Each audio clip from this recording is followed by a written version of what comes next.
KBS 7시 뉴스 함께하고 계신 지금 시간은 7시 27분입니다.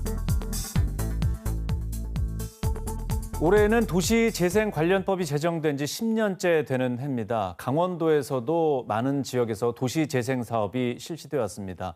그러면 원도심 지역은 얼마나 활력을 되찾았는지 그리고 또 앞으로 어떻게 추진이 되는지 자세히 알아보도록 하겠습니다.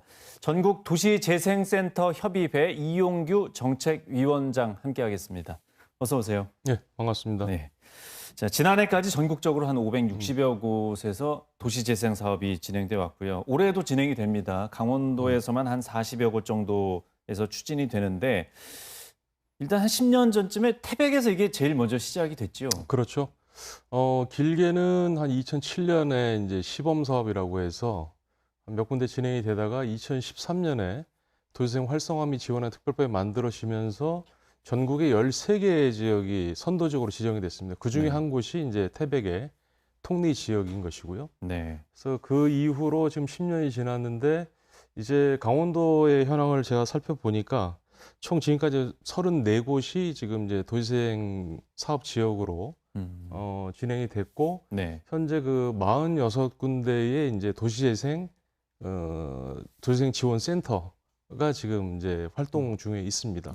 예. 앞으로 더 많이 되겠군요. 예, 올해도 그렇고 내년도 몇 군데가 더 이제 지정이 될 예정이고 매년 강원도를 보니까 많게는 8곳, 적게는 한 3곳 이런 식으로 지정이 돼 왔습니다. 예. 사실 그 도시재생하면은 이제 원도심, 이게 과거에 좀 번성했던 네. 그 도심 지역을 이제 다시 새롭게 사람이 좀 살만한 곳으로 만든다 이렇게 보면 되는데 좀 더 자세하게 그 의미를 좀 설명을 해주시죠. 원도심 활성화는 그러니까 많은 분들에게 이제 알기 쉽게 설명하기 위해서 과거에는 굉장히 그러니까 상경기나 뭐 이런 것들이 활성화됐던 곳이 이제 신도시가 생기거나 아니면 도시의 쇠퇴에 따라서 이제 그 도심이 죽었을 때 그것을 다시 살리는 걸 재생이라고 이제 많이들 얘기를 하는데 네. 저는 이렇게 봅니다. 그러니까 그 재생의 어원이 유전자입니다. 유전자. 네. 좀 특이하죠. 그러니까 리제네레이션이라고 하는데 그 유전자를 바꾸는 게 재생입니다. 그러니까 얼마나 어렵겠습니까? 지금까지 살아왔던 삶의 체계, 그 도시가 지금까지 걸어왔던 잘못된 관행들 이런 걸 바꾸는 게 재생이기 때문에 상당히 네. 어렵고요. 또 하나는 재활의 의미가 있습니다. 네. 그러니까 다시 말해서 열심히 정말 운동하고 건강했던 사람이 갑자기 이제 여러 가지 이유로 쓰러졌을 때 한참 병실에 누워 있지 않습니까? 네. 이 사람이 다시 옛날로 돌아가기 위해서는 몇 개월 동안 안 썼던 근육을 다시 또 써야 돼요. 이거 얼마나 어렵겠습니까? 얼마나 아프고. 그러니까 이런 것들을 다 총칭해서 우리가 재생이라고 얘기를 합니다. 그래서 도시 재생이라는 것은 한편에서는 바로 그런 안 쓰던 근육을 써야 되고 또 시대의 변화에 맞게. 그래서 이제는 단순히 물리적 환경만 바뀌는 재생이 아니라 환경적인 거, 사회적인 거, 문화적인 거, 더 나아가서는 그곳 살고 있는 사람까지 재생하는 것을 도시 재생의 그 틀에 그 범주 안에 넣습니다. 예. 크게 보자면 좀 어려운 작업인데 그 지금 도시재생 사업이 완료된 지역도 있지 않습니까? 네. 거기에는 얼마나 이게 재생이 됐을까 좀 봐야 될 것 같은데 어떻게 평가하십니까? 제가 이번에 살펴보니까 그 국토부에서 이렇게 평가를 합니다. 강원도의 도시재생이 전국 평균 이상으로 잘 되고 있다. 네. 예, 평균적 수준 이상으로 잘 되고 있지만은 물론 또 안 되는 것도 물론 있죠. 근데 제가 이렇게 보면 예를 들어서 강릉이나 동해나 또 제가 있는 정선이나 이런 데들은 뭐 선진지라고 해서 견학들을 이제 많이들 옵니다. 네. 과거에는 견학을 가는 동네에서 이제는 견학을 오는 동네로 바뀌었죠. 그러니까 정선의 고한 지역만 해도 마을 호텔이라는 이제 새로운 재생의 방식을 택하면서 굉장히 그러니까 요즘 말로 이제 핫플레이스가 됐습니다. 예. 그래서 그 정말 골목길에 노인 2명하고 강아지 3마리 지나가던 동네가 이제는 뭐 수시로 외부에서 견학을 오는 동네로 그렇게 바뀌었기 때문에 그렇게 또 활성화된 그런 드라마틱한 그런 동네가 있는가 하면 여전히 그 재생을 함에도 불구하고 성공하지 못한 그런 사례들도 여전히 있는 것으로 그렇게 알고 있습니다. 예. 뭐 사람마다 또 기준이 다르니까요. 네. 어떻게 결과물이 만들어졌더라도 그 보기에 따라 다른데 그래도 좀 문제점이 있다고 생각되는 부분도 있죠. 그렇죠. 그 잘 되는 것의 그 반대 방향을 보면 알 수가 있는데요.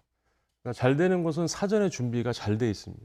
네. 또 오랜 기간 준비를 해왔고 그렇기 때문에 국비나 예산이 투입이 되면 바로 적용을 하면서 또 작은 성공 사례를 만들면서 키워나가는데 네. 잘 안 되는 지역들은 보면 서류상의 준비는 잘 돼 있는데 막상 현장에 이 주민과 주민 간의 소통의 부재라든가 또 관계 공무원과의 소통의 부재라든가 예산이 적시적소에 들어가지 않으면서 사업이 서로 간에 안 맞아서 딜레이되는 늦어지는 경우도 있고 이런 문제들이 이제 잘 안 되는 또 피부에 와닿지 않는 그런 원인이 되지 않나 싶습니다. 예. 또 너무 잘 되면 뭐 젠트리피케이션, 원주민 네. 내몰림 현상이 발생하는 경우가 대도시의 경우는 있는데 네. 그런 건 좀 어떻게 보십니까?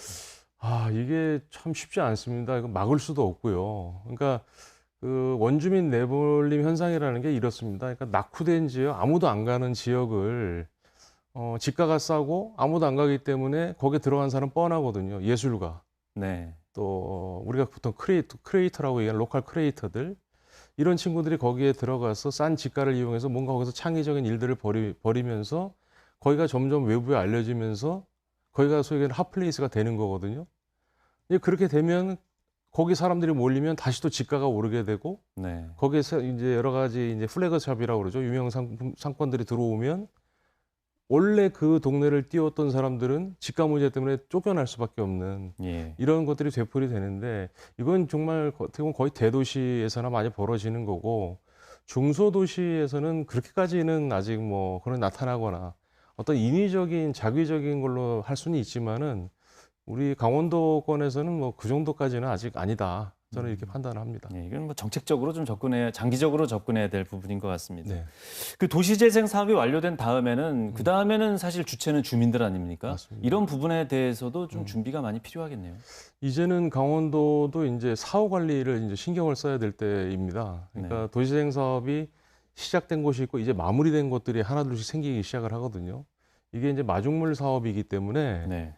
그걸로 끝나는 게 아니라 말 그대로 마중물이었기 때문에 이제부터 본격적으로 이제 그 마을에 그 동네가 재생이 되는 과정인데 결국은 남는 것은 주민입니다.